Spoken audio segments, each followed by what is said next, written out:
Okay, time to finish these guys. Actually, I just primed this, so it's probably not happening today. So we're gonna work on this. So this is 3D printed.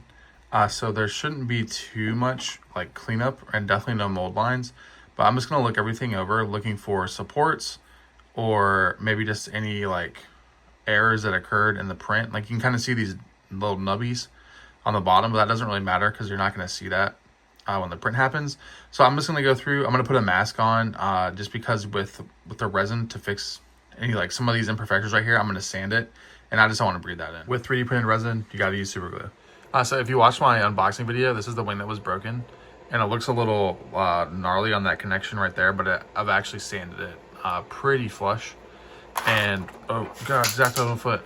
Like on this side you can see got it pretty solid. I bent it, I got it hot with the heat gun, and then I bent it so it like follows the curve of how the wing is supposed to be, kind of. I need to hit it again, just to straighten everything out a little bit, I think. But it's doing pretty good. I got the torso all cleaned up and glued. I'm gonna fix the remaining like parts to the wing.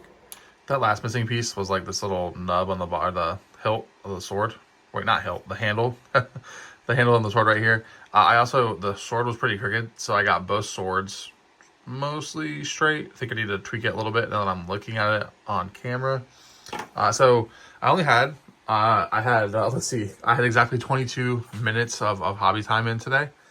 And it doesn't seem like a lot, but I got all of these primed and I got most of like the annoying parts of this build done. Like there's a couple of supports left on the arms that are up in there that I got to get, and I'll get those before I go to bed. But I got all the supports off. I straightened everything out that needed the heat gun to get straight, and I glued all the parts back in and just filed them together to make them look like one piece all before bed. So I'm going to call that a success on a day where, again, like that's the one thing I've learned over these last like 2 weeks of just being miserable. These last 2 weeks have been very rough, but I just had like sometimes 10 minutes, 20 minutes. I think tonight of that 22-minute mark is probably the most time I've had to hobby in 2 weeks. But when I like look back at all the stuff I've got done, I did all those goblin spears. At this point, I've got like half of the skin done. I've done the Phantasm tonight, which all tomorrow I just gotta like do some magnets, which I like the magnet part, and gluing up the last bit together, and that guy'll be ready to go. Tomorrow I'll actually be able to finish my blocks for the Motley Crue board.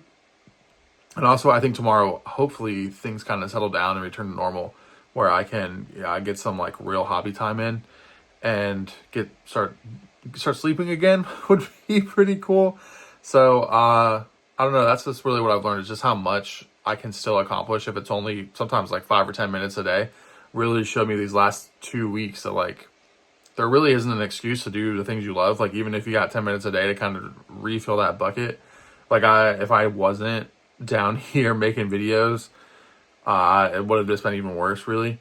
So it seems like so much to do and to overcome, like when you're in the thick of things. But then afterwards, like I feel much better now. I'm gonna go to bed like in a good mood, happy, wake up, hopefully refreshed, just to get beat down again tomorrow. But I don't know. It's gonna get better soonish, and it's just cool doing stuff.